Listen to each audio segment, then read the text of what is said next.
Olá, ouvintes!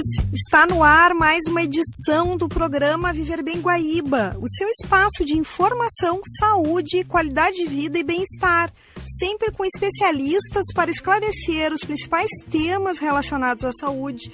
O Viver Bem tem o patrocínio da Unimed Porto Alegre e da Anrix.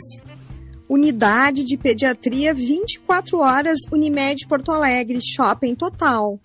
Julho é um mês de conscientização sobre as hepatites virais, doenças que continuam sendo um importante desafio para a saúde pública mundial.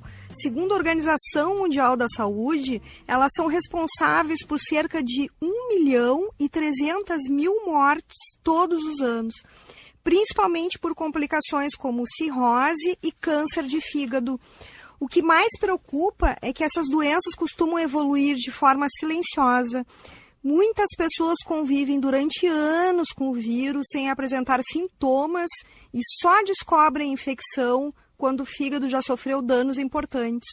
No Rio Grande do Sul, o alerta é ainda maior.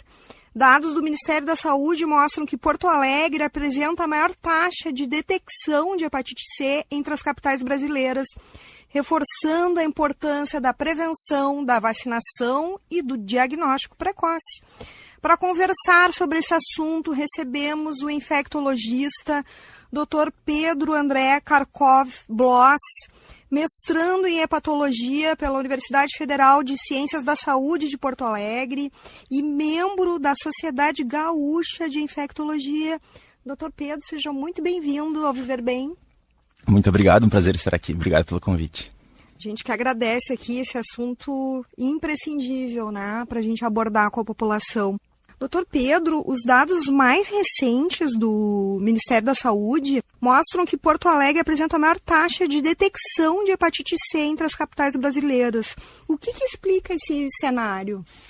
Então, a gente não tem um consenso do que pode acontecer, mas isso, inclusive, nos outros informes epidemiológicos, Porto Alegre sempre foi a primeira, inclusive no anterior, foi estudado entre 99 e 2018, e Porto Alegre já era maior, com 98 casos a cada 100 mil habitantes.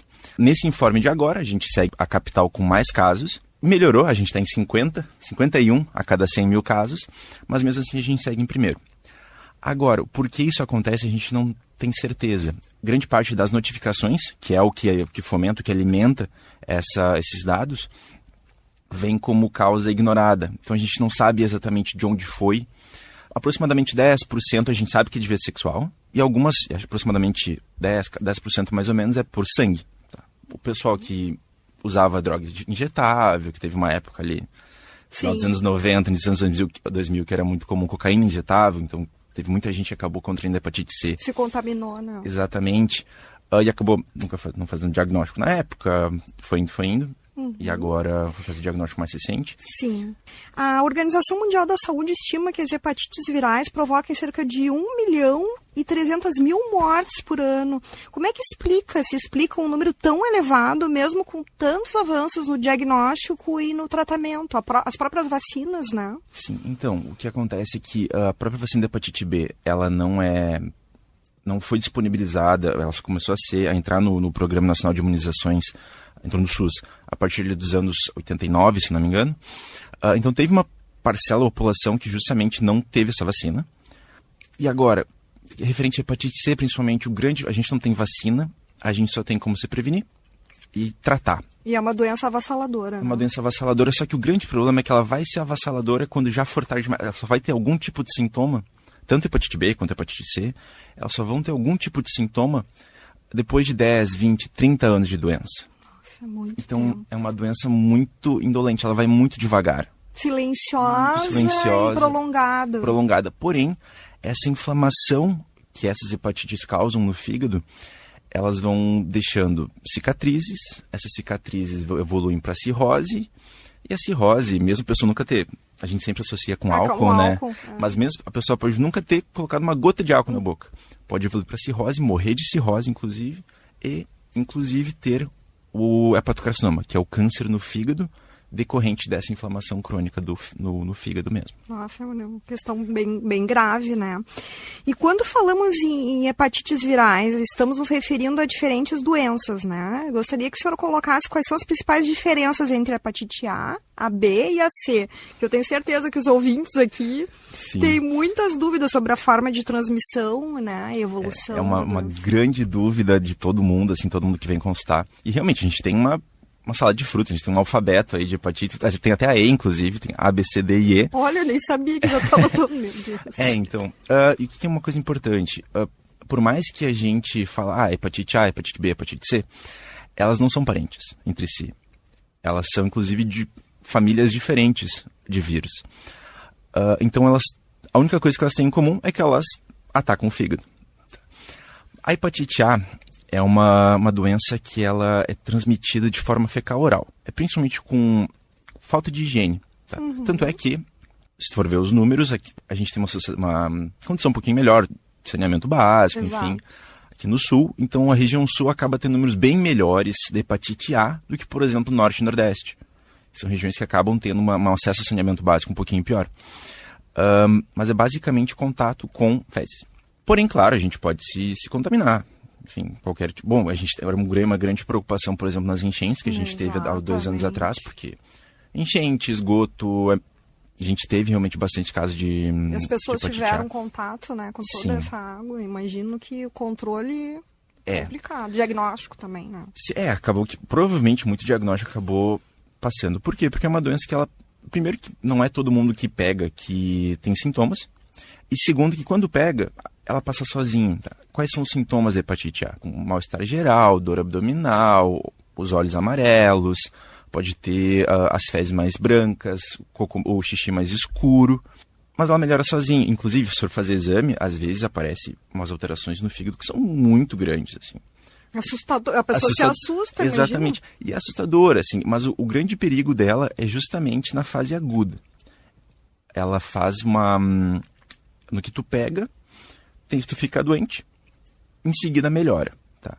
Existe uma parcela muito pequena das pessoas que pegam hepatite A que acaba evoluindo para falência hepática, para um dano tão grande no fígado que tem que, inclusive, fazer transplante ou enfim, tem que internar. Mas é uma parcela menor bem da população. Sim, é uma parcela bem menor. A grande maioria se recupera sem problema nenhum. E depois disso, segue a vida. E o tratamento qual é, no caso, quando o diagnóstico não tem? Não tem, é esperar. A gente tem que esperar melhorar, que nem a gente falou. Claro, é uma doença autolimitada, questão ali de uma semana, via de regra, a pessoa já está melhor. Claro que a icterícia, que a gente diz, que é o olho amarelo, ela demora mais tempo para sair, para melhorar. Ser eliminada, né? Exatamente. E um dos maiores desafios seria as hepatites B e C, que podem permanecer silenciosas durante muitos anos. Exatamente. Ao contrário da hepatite A hepatite B e a hepatite C, elas não fazem, elas podem fazer, mas é mais raro acontecer aquela hepatite aguda, que dá sintomas mesmo, a dor de barriga, ela dá muito pouco sintoma quando a pessoa pega. Quando dá. Só que a hepatite B, especificamente, depois que a gente pega, depois de adulto, a gente consegue se curar sozinho. O próprio corpo, mesmo a pessoa nunca tendo sido vacinada nem nada, a pessoa tem mais ou menos 90% de chance de se curar sozinha. O próprio corpo identifica que tem um vírus ali, cria anticorpos e a pessoa se cura. Só que, quando a pessoa pega e não consegue se curar, ela cronifica. O que isso quer dizer? Quer dizer que o vírus fica no corpo, a imunidade não consegue brigar contra o vírus e ele fica ali, causando essa inflamação no fígado. Mas tem um porém muito importante. A hepatite B tem uma alta taxa de transmissão vertical. Ela tem uma transmissão sexual, pode ter transmissão por sangue. Então, filhos de mães que têm hepatite B, hoje em dia a gente tem um cuidado muito maior, faz imunoglobulina depois do parto, faz vacina. Só que teve uma época que não se tinha esse conhecimento cuidado, até, né? Esse conhecimento. E a grande questão é que quando a pessoa pega, quando a criança, o bebê, é exposto à hepatite B ao nascimento, tem 90% de chance de cronificar. Daí a criança fica com a hepatite B para o resto da vida e com todas as consequências que isso pode... limitações, né? Exatamente. E a hepatite C, o que a gente está falando, é Exato. que essa questão do risco de cronificação, depois que a pessoa entra em contato com a hepatite C no primeiro momento, ela tem aquele risco de cronificação passa a ser 70%. É muito alto. É bem mais alto. Então, tem 30% das pessoas que se curam sozinho, mas 70% não. E tanto é que, por muito tempo, a hepatite C foi o grande algoz, o grande inimigo da hepatologia, o grande inimigo do gastro, do infecto, porque a gente não tinha um tratamento bom e ela realmente matava muita gente. Evoluía muito rápido, não? Não é que evoluía muito rápido, mas a gente não tinha o que fazer. Então a gente ficava 30 anos com a pessoa, com um diagnóstico, não tinha o que fazer, então não se fazia nada. A gente não sabia, porque uma parcela a gente sabia que ia evoluir para cirrose. Claro, graças a Deus eu não peguei essa parte. Exato. Porque eu já entrei na infectologia com os tratamentos, mais jovem, com os tratamentos maravilhosos que a gente tem hoje em dia. Mas, mesmo assim, a gente ouve histórias. E a gente pega os pacientes daquela época, né? Que sabiam que tinham hepatite, mas não tinham o que fazer, seguiram a vida e acabaram realmente evoluindo para cirrose, para hepatocarcinoma, para o câncer no fígado mesmo. E é muito triste, assim, é realmente... Sim. E, doutor Pedro, ainda existem muitas dúvidas sobre situações do dia a dia, né? Então, eu acho que é importante a gente destacar, né? Compartilhar alicates de unha, lâminas de barbear, materiais para manicure, tatuagem, piercing também, né? Realmente, eles têm alto risco para infecção. Sim, principalmente a hepatite C. Tá? Vou te dizer que a hepatite C ainda é a que é mais fácil de se transmitir pelo sangue, pelo contato com o sangue. Hepatite B em menor monta, assim, e HIV é mais difícil, mas claro que obviamente tem que cuidar. Claro. E até pra gente destacar dessa questão da hepatite B, a importância do uso do preservativo, né? Sim. E quais são as outras medidas também? Referente à hepatite B, a gente tem a vacina. Se a pessoa nunca se vacinou, não tem evidência de vacina, é importante procurar vacinação. Para grupos de mais risco, pessoas que vivem com HIV, pessoas que têm imunidade baixa, pessoas que fazem hemodiálise, por exemplo, ou têm algum problema no fígado, é importante que a gente mantenha os níveis de anticorpo contra a hepatite B acima de 10. Com o tempo, principalmente depois dos 40 anos, o nível dos anticorpos vai começar a diminuir. Eles vai diminuindo aos pouquinhos.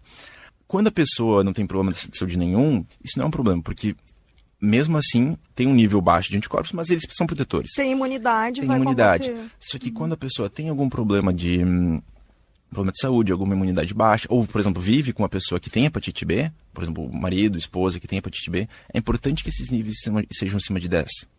Que tenha uma imunidade alta, uma proteção alta contra a hepatite B. Então é importantíssimo, além de fazer esse reforço vacinal no adulto, a testagem também. Testagem, com certeza. Fazer o tratamento nos casos que é indicado, tratar a hepatite B nos casos que é indicado, é muito importante diminuir, inclusive, o risco de transmissão. Para hepatite C, mesma coisa, tem que fazer o diagnóstico precoce é imprescindível para a proteção, no caso, da sociedade, digamos assim. Claro. Porque a gente, hoje em dia, até eu não comentei, mas hoje em dia a gente tem cura para hepatite C. Coisa que até 10 anos atrás, 11 anos atrás, nem se falava, nem a se gente pensava. não tinha, assim, realmente, era um tratamento que era muito complicado de fazer, injetável, algum ano de tratamento. Hoje em dia são 2 comprimidos por dia ao longo de 3 meses e a pessoa sai curada. A gente cura mais de 90% das pessoas e os 10% que não são curados, a gente tem segundas, terceiras, quartas linhas de tratamento que eventualmente a gente cura todo mundo. Mas para proteção individual, é realmente usar preservativo. Porque assim, isso é uma coisa importante. A hepatite C, o paciente vai ter cirrose depois de 20, 30 anos de infecção. Então, assim, a gente tem que ter muito tempo para fazer uma esse janela de oportunidade. Exatamente, que é muito grande. Só que muita gente tem que ser testada. Se a gente conseguir fazer esse diagnóstico antes da pessoa ter complicações, antes de ter cirrose, antes de ter câncer, a pessoa se cura e fica muito bem. E a vida é normal. Então seria muito importante, até pegando esse gancho, doutor Pedro, que todas as pessoas sejam vacinadas e façam a testagem. Isso, tem que realmente, a vacina contra a hepatite B, se nunca fez, tem que fazer, e para hepatite C tem que fazer testagem. Todas as pessoas acima de 18 anos têm que fazer um teste rápido, pelo menos alguma vez na vida. Isso é importantíssimo destacar, principalmente também quem tem tatuagem, sim, piercing. Sim, eu digo assim, qualquer pessoa que tenha tido qualquer tipo de exposição, inclusive exposição sexual. Só transei com meu marido, transei com a minha mulher. Tem que fazer pelo menos uma vez na vida maior de 18 anos, a OMS recomenda que todos sejam testados pelo menos uma vez. E esse teste, como é que ele é feito? A pessoa pode buscar Sistema Único de Saúde, Sim. postos de saúde? Quaisquer postos de saúde a pessoa pode buscar, o resultado sai em menos de 20 minutos. Já consegue testar sífilis, hepatite B, hepatite C, HIV, tudo numa tacada só, e já sai pelo menos com a cabeça mais tranquila. Eu fico pensando aqui que as gestantes já automaticamente, né? Já fazem isso. Isso é muito bacana. Muito importante. Justamente porque também para proteção do bebê. HIV nem se fala, né? Porque existe a transmissão vertical. Hepatite B também é uma grande preocupação para passar para o bebê. E hepatite C é menos provável, mas acontece. Claro. E indivíduos também com determinadas faixas etárias, eu imagino também idosos. Idosos, principalmente aquele pessoal que não pegou a fase da vacina, assim, ali antes dos anos 80. E também, bom, nas estatísticas agora do último informe epidemiológico, a faixa etária com mais diagnóstico foi entre 40 e 59 anos. Mas idosos é uma coisa que a gente tem que, principalmente, esse é o profissional de saúde, para pensar. Hoje em dia, os nossos idosos, eles estão com vida sexual ativa. Exato, e pouco se fala. Exatamente. Até para a questão do próprio HIV, se sabe que o índice é alto, né? Sim, a gente tem idosos com vida sexual ativa até uma idade bem avançada. O profissional de saúde nunca pensa que aquele idoso pode ter uma IST, porque é um idosinho. Exato, e confunde às vezes com outra coisa. Exatamente, então tem que pensar. Tem que se vacinar, tem que se testar, porque é a principal medida que a gente tem para controle. E essa questão da evolução também do tratamento da hepatite C... Foi revolucionário, assim. Esse tratamento que a gente tem disponível hoje é maravilhoso. É muito bom de fazer o tratamento. Os pacientes não sentem nada. Claro, existem efeitos colaterais, mas são bem raros. Claro. Mas assim, e a gente vê realmente que se a pessoa se trata direitinho, todo mundo sai curado. Que boa a gente saber que existe cura, né? Sim. Porque pouco se fala nisso. Principalmente as pessoas mais velhas acham que hepatite C, então a pessoa não tem mais o que fazer, né? E claro, por um tempo foi mesmo. Exato, era esse prognóstico. Existia um tratamento antigamente que era com interferon e ribavirina. Só que era um tratamento que tinha muito efeito colateral, muita gente não tolerava, dava anemia, tinha que fazer injeção toda semana, enfim. Ao longo de um ano, e mesmo assim não funcionava. Claro, eu imagino. E doutor Pedro, no caso da hepatite B, embora ainda não exista cura definitiva, também vários tratamentos evoluíram. Sim, a pessoa que tem hepatite B não é todo mundo que tem que tomar a medicação. O que acontece? A hepatite B é uma doença que ela é muito dinâmica. Da mesma forma que a pessoa hoje está de um jeito, na próxima consulta, daqui 3 meses, 6 meses, o vírus dela, o perfil, como o vírus se comporta, mudou completamente. Como é que a gente faz para monitorar isso? A gente mede a carga viral, que é a quantidade de vírus que tem no sangue, e as enzimas do fígado, os exames de função hepática. Isso é uma coisa que a gente vê muito claramente. Assim, numa consulta, a pessoa está com a carga viral baixinha, os exames do fígado estão bons, na consulta seguinte, depois de 3, 4 meses, já está com a carga viral muito alta, já está atacando o fígado. Como ela se modifica? Sim, ela é bem dinâmico mesmo. Assim, um dia está de um jeito, outro dia está do outro. Mas da mesma forma que ao contrário. Assim, às vezes a pessoa chega com uma carga viral alta, os exames do fígado ruins. Na próxima consulta já está bem. Então, isso é uma coisa que como muitas vezes não é feito nada, entre aspas, muita gente começa acompanhamento para hepatite B e desiste porque não está sendo feito nada. Nunca mais volta para consultar. Olha só. E aí pode ter o risco também, Pode ter o risco, porque da mesma forma que hoje está bem, amanhã, semana que vem, mês que vem, ano que vem pode não estar. Claro.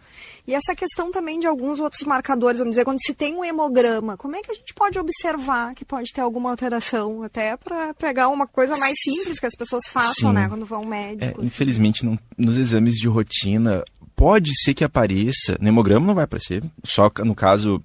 Quando a pessoa já tiver uma cirrose, pode ser que as plaquetas estejam baixas. Especificamente a hepatite, às vezes pode ter alteração de TGO, TGP, bilirrubinas, eventualmente, que são marcadores de lesão hepática. Quer dizer que a célula do fígado está morrendo.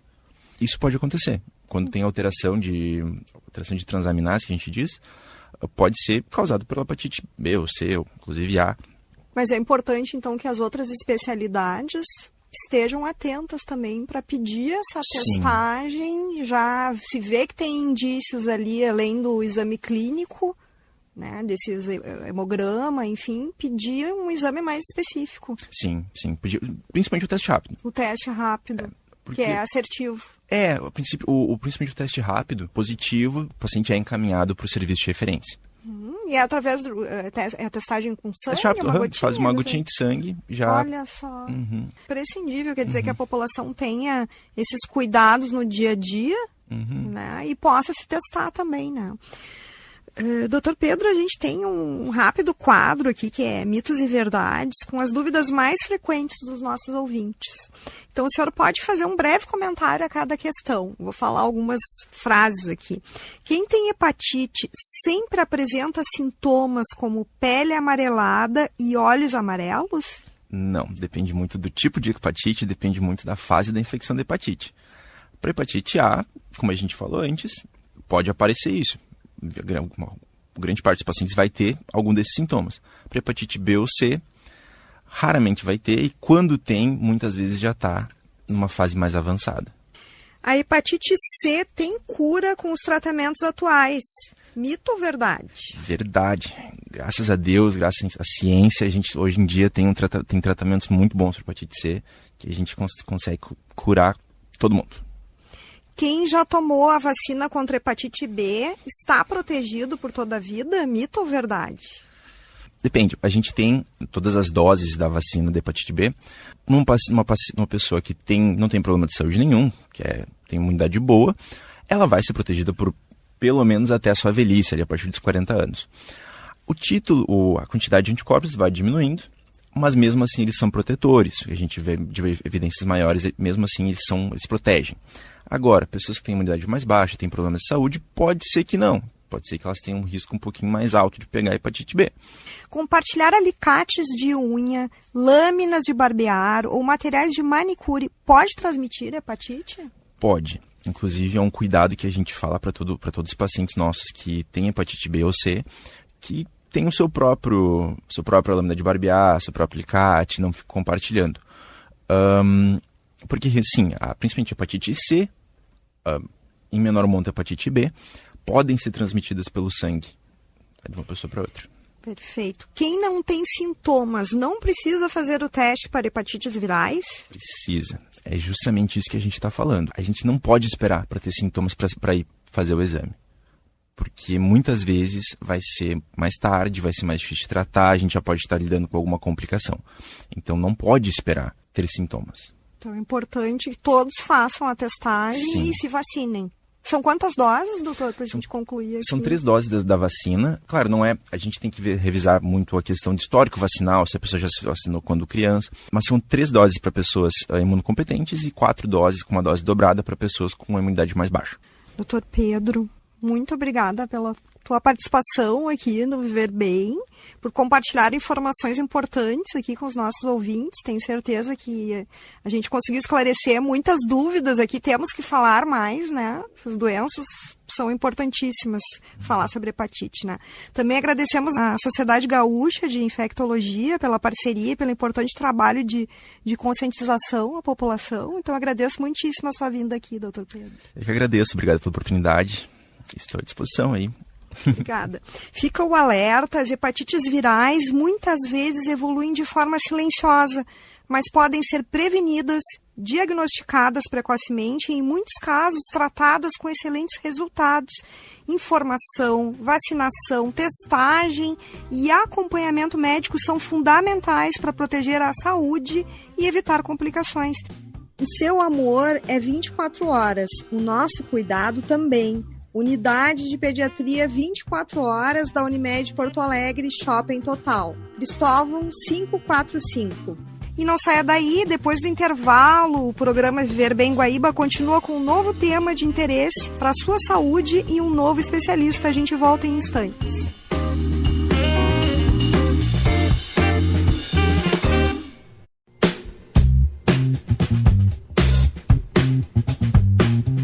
Estamos de volta com o Viver Bem Guaíba. Hoje vamos falar sobre a saúde bucal na terceira idade. O Viver Bem tem o patrocínio da Unimed Porto Alegre, da Anhiggs, Unidade de Pediatria 24 horas Unimed Porto Alegre, shopping total. O Brasil está envelhecendo rapidamente. Segundo dados do IBGE, o país já conta com mais de 32 milhões de pessoas com 60 anos ou mais, o que representa cerca de 15% da população brasileira. E a tendência é que esse número continue crescendo nas próximas décadas, com o aumento da expectativa de vida. Cuidar da saúde bucal tornou-se essencial para o envelhecimento saudável. Muito além da estética, a saúde da boca está diretamente ligada à alimentação, à comunicação, à autoestima e até à prevenção de diversas doenças que podem comprometer a qualidade de vida. Para conversar sobre esse tema, recebemos hoje a doutora Janaína Cortes Gomes, presidente do Conselho Regional de Odontologia do Rio Grande do Sul. Doutora Janaína, seja muito bem-vinda ao Viver Bem. Paula, muito obrigada pelo convite, por estarmos aqui hoje, né? Eu como presidente, a nossa equipe toda acompanhando. Um abraço aos ouvintes, né, que estão nos escutando. Muito obrigada. Uma honra recebê-los aqui, receber a senhora para a gente falar sobre esse assunto tão importante, principalmente com foco na melhor idade, né? Doutora Janaína, muitas pessoas acreditam que perder os dentes faz parte do envelhecimento. Infelizmente, tem pessoas que ainda pensam assim. Isso é um processo natural ou pode ser evitado com prevenção e acompanhamento odontológico? Essa é uma cultura que nós temos ainda, né, de achar que é normal esse edentulismo que a gente chama, que é a perda dos dentes, tá, ao longo da nossa vida. Mas tendo os cuidados necessários, acompanhando as consultas ao cirurgião dentista, tendo o cuidado com a higiene bucal, com a alimentação ao longo do tempo, evitar o tabagismo também, cuidando da nossa saúde, nós podemos passar toda a nossa vida com os nossos dentes. Olha só. É importante os ouvintes aqui dizer, não existe essa ideia, né? Que não envelhecer existe. É perder os dentes. E quando falamos em saúde bucal da população idosa, quais são hoje os problemas mais frequentes encontrados pelos cirurgiões dentistas? Nós temos, assim, o próprio edentulismo, que ainda é alto, a falta de dentes, né? E isso requer aí uma reabilitação, ou de prótese, ou de implantes. Tem vários tipos e várias técnicas hoje em dia. A periodontite é um problema muito sério, que é a inflamação da gengiva que afeta o ligamento periodontal. Ele começa a afrouxar os dentes, né? Antigamente se chamava de piorreia. Então se achava normal também, pela nossa cultura, perder os dentes. Meu dente ficou mole, afrouxou, perdi o dente em casa mesmo, isso é muito comum. Seria popularmente conhecido como gengivite? Piorreia. Ela começa com a gengivite. A gengivite é um sangramento, tá, da nossa gengiva, que ela pode ir pode progredir para uma periodontite, que é digamos assim, que é um sangramento acompanhado da infecção da raiz do dente. Também. Um estágio mais avançado. É um estágio mais avançado. É isso. Outras questões também, como lesões da mucosa e câncer de boca. Nós temos também, Paula, perguntasse do que é mais prevalente, né? Isso. A cárie de raiz também acontece no idoso. Nós temos visto muito isso. Porque normalmente temos a cárie da criança, né? Que é aquele buraquinho no dente. No adulto, ele já afeta a raiz, tá? Então, isso causa dor, causa desconforto, causa mau hálito. Também temos a xerostomia, que a gente chama, que é a secura da boca. Isso pode ser também muito ligado ao uso de medicamentos, né? Na melhor idade. Claro, digamos. A gente pode falar na melhor idade aqui. Então, isso causa... Hoje a gente tem o que chamamos, o Ministério da Saúde lançou agora um livro que é Síndrome do Envelhecimento Bucal, que está ocorrendo também em jovens, está começando a acontecer isso em jovens também. Está antecipando. Que são as cáries de raiz, a abrasão dos dentes, o desgaste dos dentes também, que ele pode acabar na perda dental, né? Olha só, isso já é em idade mais precoce, então, não só... E tem uma outra coisa, Paulo, que a gente está conversando aqui, eu estou me lembrando. Sim. O implante, ele é uma forma de reabilitação, tá? O implante dentário metálico na estrutura óssea, com a sua prótese, com a coroa, ele também pode inflamar. Nós podemos ter uma periimplantite, que é a inflamação do implante. Então, mesmo cidadão, paciente, tendo uma reabilitação, ele precisa ter aqueles cuidados da higiene do próprio implante ou da prótese. Isso é muito importante, né? Quer dizer, o envelhecimento, ele aumenta a vulnerabilidade para infecções e doenças na cavidade bucal, então, doutora? Sim, ficamos mais vulneráveis, justamente por isso. Medicação, a falta do manejo também para escovar. Olha. Muitas vezes a gente perde aquela habilidade ao longo dos anos. A destreza, A né? destreza, precisamos do apoio dos nossos familiares também. Perfeito. E essas escovas que tem, que são elétricas? Hoje em dia, elas são indicadas, tá? Para quem tem falta de motricidade, tá? As escovas elétricas, os irrigadores bucais ajudam muito também. Inclusive para limpar debaixo da prótese, tá? É muito importante. Tem algumas escovas adaptadas também, a gente pode fazer uma empunhadura assim melhor. Tem algumas pessoas com deficiência também de idade que não conseguem escovar. Exato. Até nessas instituições de longa permanência também, né? Sim, tem muitos idosos. sim. E poder fazer esse treinamento com eles. Sim. Aí a importância dos cuidados de levar o dentista, o auxiliar de saúde bucal, para dentro do hospital, a odontologia hospitalar, o home care, a visita domiciliar para os acamados. É um campo assim, Muito vasto. Muito vasto. As unidades de saúde também. As unidades de saúde também. Um problema bastante comum é a dificuldade para manter uma boa higiene bucal, né? Como a gente havia falado, principalmente em idosos com limitações físicas, até Parkinson e Alzheimer, que a gente sabe que está aumentando bastante, né? Como é que familiares e cuidadores podem ajudar nessa rotina, assim? O cuidado básico ainda está válido, que é a escovação, uma boa escovação, creme dental, o uso do fio dental. Isso num mundo ideal, digamos, né? Às vezes até para o jovem é difícil, né?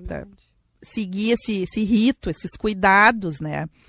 Mas aí, eu como presidente do CRO hoje, o que eu vejo? Eu acho que falta levar isso, essa educação em saúde, esse ensinamento para as famílias, para os cuidadores. Os próprios cuidadores muitas vezes não sabem orientar.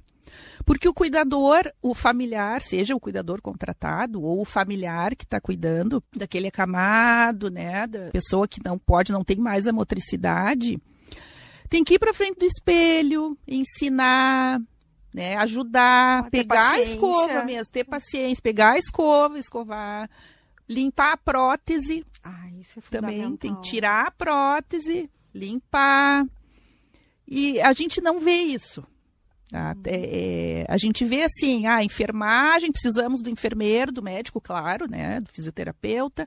O dentista é esquecido ainda. Nossa, o auxiliar de saúde bucal, ele ainda é esquecido. Ele tem que estar em todas as instâncias, né, em todos os locais, porque a repercussão para o organismo, inclusive cardíacas, né, são várias repercussões no organismo, né, doutora? E até para a gente frisar aqui com os ouvintes quais são as doenças mais graves que podem acometer essas pessoas que usam prótese, pode estar com uma lesão, infecções, né? O que a gente pudesse citar aqui para os ouvintes, tem sinais para chamar a atenção. Isso, a candidíase são lesões brancas, né? Que ficam no céu da boca, no palato. Nós temos que cuidar muito, Paula. Nós tivemos agora o Maio Vermelho, tá? Que é o mês onde nós trabalhamos a prevenção do câncer de boca.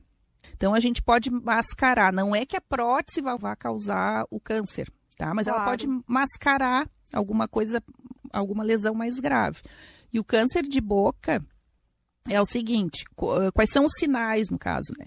São manchas brancas que não saem a raspagem, manchas vermelhas na boca, dor, pode não ter dor também, mas se está muito avançado pode ter dor na garganta. Então ela pode acometer a língua, o céu da boca, o assoalho da boca, também embaixo da língua, daí sim causa dor. Sim, imagina. E no Rio Grande do Sul também no lábio, né? Por causa da exposição solar, pode acontecer também. E isso, o uso do chapéu, ele previne muito, né? Para quem é do campo, que esteja nos escutando, por acaso, é muito importante o protetor labial e o uso do protetor solar. Do chapéu também, né? Que a gente fala, uma proteção física. Claro. E, doutora Janaína, outra queixa frequente é a boca seca, especialmente entre idosos que fazem uso contínuo de medicamentos. Qual é o impacto dessa condição na saúde bucal? É que, assim, a saliva, ela tem um efeito protetor na nossa vida, né? No caso, na nossa saúde bucal, ela protege, como ela é mais alcalina, ela protege dos ácidos, dos nossos alimentos, enfim. E com a boca seca, a gente fica mais suscetível a ter cáries de raiz, que nem eu tinha falado antes, né? A periodontite, as infecções, a gente não vai ter aquela proteção sem a saliva. Claro. Então tem que avaliar também com o cirurgião dentista a condição sistêmica, com o médico também, né, em conjunto, para ver o que poderia minimizar. Hoje em dia tem saliva artificial, tem uma série de artifícios que daí, conforme a avaliação clínica do paciente... Eu estava me lembrando também, como o olho seco que tem, também tem essa questão da falta de saliva, que tem recurso, né? Isso que é o mais importante, porque a odontologia evoluiu muito, né, doutora Janaína, bastante. Isso. A saúde da boca também influencia a saúde do restante do corpo.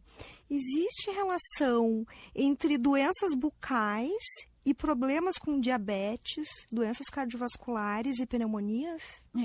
A diabetes está muito associada com a doença periodontal ali, né? Também, muito suscetível. Nós podemos ter infecções dentárias, se não tratadas, né? Podem acometer a corrente sanguínea, sim, pode dar uma infecção. Então, por isso que a gente fala dessa relação sistêmica da boca com o restante do corpo. Quer dizer, está ligado com todo o funcionamento do organismo, né? E aqui eu quero te trazer uma informação.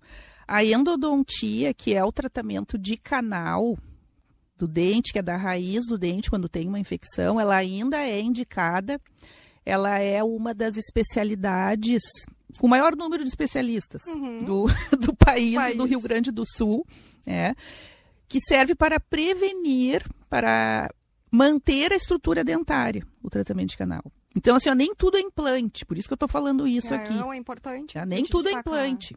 Quando for possível, se faz o tratamento de canal para fazer aquela limpeza dos condutos radiculares, da infecção, justamente para isso, né? Para não ir para a corrente sanguínea, e aí o dente está protegido, muitas vezes evitando implante. Quando necessário, né, que houve uma fratura da raiz que não tem como manter, aí se opta pelo implante, tratamento reabilitador. Por isso que a importância da prevenção e do diagnóstico precoce. Para que não se chegue, né, a mais idade, a melhor idade, já com essa perda dos dentes, né? É a linha, Paulo, que a gente segue.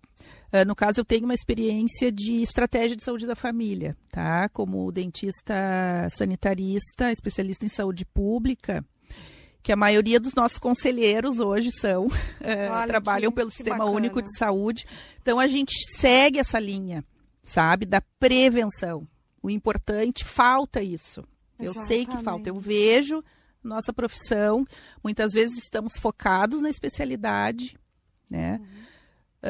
Mas isso falta. E nas unidades de saúde é muito importante. Essa visão do dentista generalista que a gente fala, né? O médico de saúde da família, generalista, ele tem essa visão, desde a prevenção, tem o programa Saúde na Escola também, que a gente precisa também evoluir, com o cuidado em todas as idades.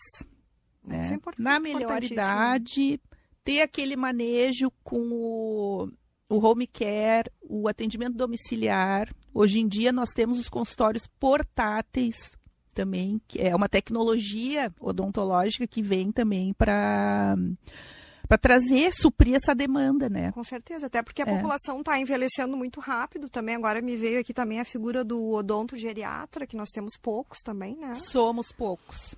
Somos muito poucos comparando com a necessidade que temos dos odontogeriatras. Se eu não me engano, no Brasil são 280. Imagina. Todo o Brasil. Nossa. E no Rio Grande do Sul nós somos quase 500 municípios, né?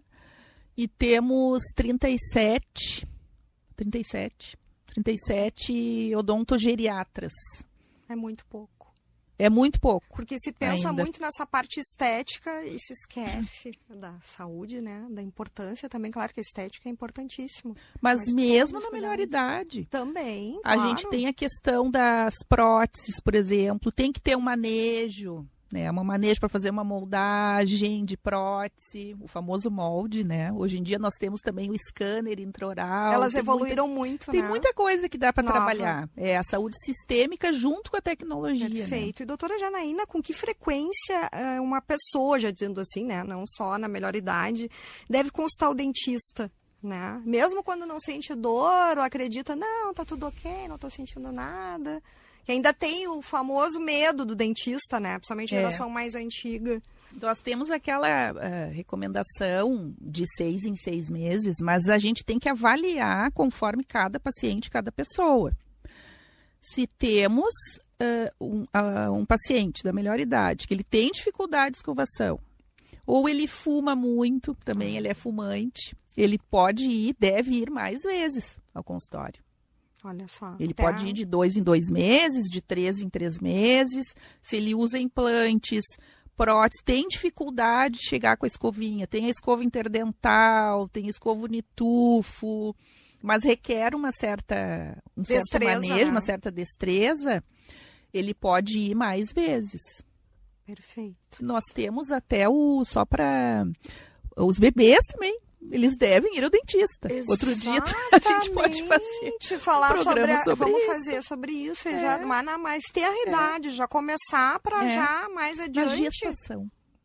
O pré-natal ele é muito comum no Sistema Único de Saúde, mas eu vejo pouco ainda no sistema privado e nos planos de saúde. E olha como pode interferir, né, na saúde do bebê.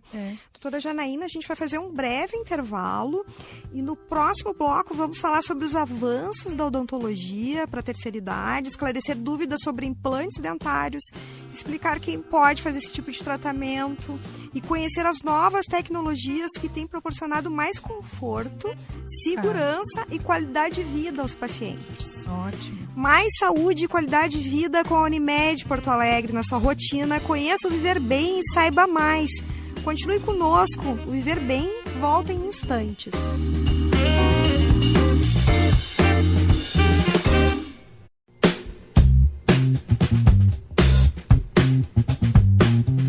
Estamos de volta com o Viver Bem Guaíba. Hoje conversamos com a doutora Janaína Cortes Gomes, presidente do Conselho Regional de Odontologia do Rio Grande do Sul, sobre os cuidados com a saúde bucal na terceira idade.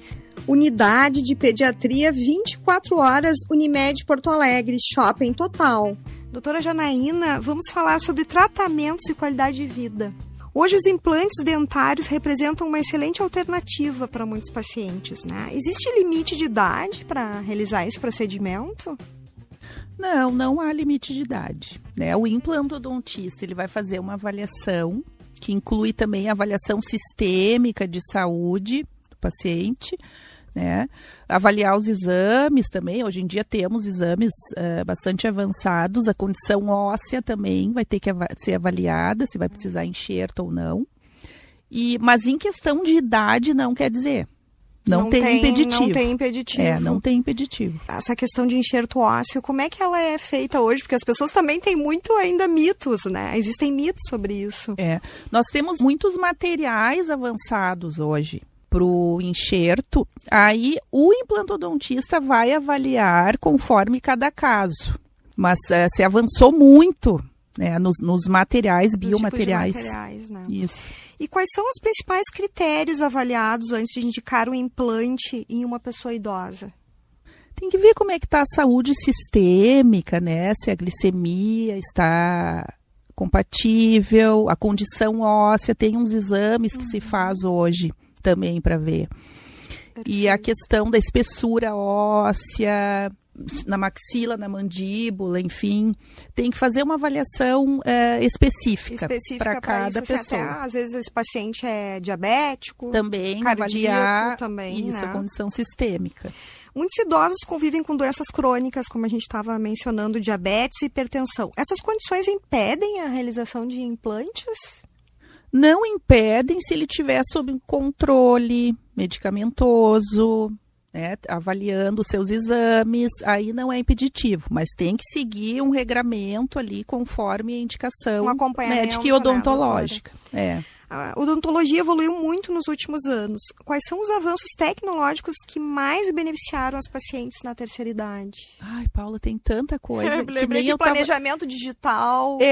Que nem eu estava falando, esse planejamento hoje, até para as moldagens que se faz pelo scanner, temos os aparelhos para a saúde bucal também, que a gente tinha falado ali no primeiro momento. A própria tomografia também. Os exames de imagem e diagnóstico também estão muito avançados hoje em dia. Tá? É tudo mais rápido, é tudo mais fácil, né? Antes era muito mais difícil. Até de acesso, né? De acesso também. Também. O custo de acesso também, né? Custo. Ainda é um pouco... o acesso não é tão fácil, né? Mas comparando ao longo dos anos, já facilitou muita coisa. Melhorou bastante. Né? E os próprios equipamentos odontológicos, que eu penso, né? O consultório portátil que temos hoje em dia... É fantástico isso. A evolução cada dia, eu acho que é uma das áreas que mais avança, né? A cirurgia guiada. Sim, também. Agora me lembrando da questão da robótica também na medicina, que muito se fala na odontologia também, né? Também, a odontologia digital está avançando agora. Exatamente. E aí os materiais para próteses e implantes também melhoraram bastante, né? Sim, fica mais confortável para o paciente também. Uhum. Doutora Janaína, existe alguma recomendação especial para quem já utiliza implantes ou próteses sobre higiene e acompanhamento periódico? Os 6 meses, às vezes, é pouco, tá? Precisa consultar com o dentista para ver se não está desenvolvendo uma periimplantite, uma inflamação em volta do implante, bem assim, ao redor do implante, né? Da prótese. Tem escovas específicas que são... tem o passa-fio, o condutor do passa-fio, tem a escova interdental, a escova para prótese, escova unitufo. Então, importante o cuidador ir na consulta também, com o dentista. Olha só essa lembrança. Um familiar ir junto na consulta, né, para se prescrever mesmo o que ele vai precisar usar de aparelhos de higiene bucal, né? Acessórios de higiene bucal. Acessórios de higiene bucal. Isso, a melhor escova. Mas o que eu quero passar é isso. O implante, ele também tem que ter um cuidado, tá? As facetas hoje que se faz esteticamente, né? Que é a cobertura, laminados, isso aí também a gente usa muito na melhor idade. Também tem que ter um cuidado ao longo do tempo. Eu imagino também que como utilização para higienização, enxaguatórios bucais. O enxaguatório, ele ajuda, tá? Tem os irrigadores também, que a gente falou que a senhora falasse um pouquinho. É um aparelhinho que tem, que se usa, ele dá um jatinho d'água, assim, na prótese, na boca, ajuda também, né? Para quem tem, não tem habilidade, né? E está comprometido, né, com a sua habilidade manual. E a escova elétrica ajuda também. Sim, ajuda que também. Já tem mais dificuldade também, né? Quem tem dificuldade. Isso. Então, agora, acredito que essas sejam as tecnologias, assim, para poder fazer. Mas o importante, eu digo, é seguir com um dentista de referência, né? Dentista de referência. Isso. Que tem esse olhar junto com o familiar que acompanha, né? Para que esse idoso tenha esse acompanhamento por longo tempo, né? Sim. Para encerrarmos nossa conversa, chegou o momento do nosso quadro que é o Dica do Especialista. Doutora Janaína, que orientação a senhora deixaria para os nossos ouvintes, especialmente para os idosos e seus familiares, sobre os cuidados com a saúde bucal, né? Qual é a principal mensagem que todos devem levar dessa entrevista? Eu acho que a mensagem é lembrar, assim, que o cuidador, ele também tem aquela responsabilidade, ele vai ajudar, ele vai estar apoiando ali o seu idoso, o seu familiar, e é um tratamento em conjunto, né? É uma força-tarefa em conjunto. Quando for ao dentista, acompanhar, né? Escutar, então estar ali no momento desse cuidado de saúde bucal. Acho bem importante. Perfeito. É um carinho, é uma atenção, exato, né? Que muitas vezes é isso que falta. E até para esse cuidador, às vezes, perceber, né? Às vezes o idoso não tem condições de fazer uma avaliação se ele está se alimentando menos, está com dificuldade de fala. Isso. Acho que tudo é um contexto, né, doutora? Tudo é um contexto. Lembrar do seu dentista. Isso é importante. Isso é importante. No mínimo de 6 em 6 meses lá, fazer uma limpeza também, isso, né, dentária, uma revisão. Hoje conversamos sobre um tema que impacta diretamente a qualidade de vida, a saúde bucal na terceira idade ou na melhor idade. Como vimos, envelhecer com saúde também passa pelos cuidados com a boca, a prevenção, as consultas periódicas ao cirurgião dentista e os tratamentos cada vez mais modernos permitem que os idosos mantenham a saúde, a autonomia e o bem-estar por muito mais tempo.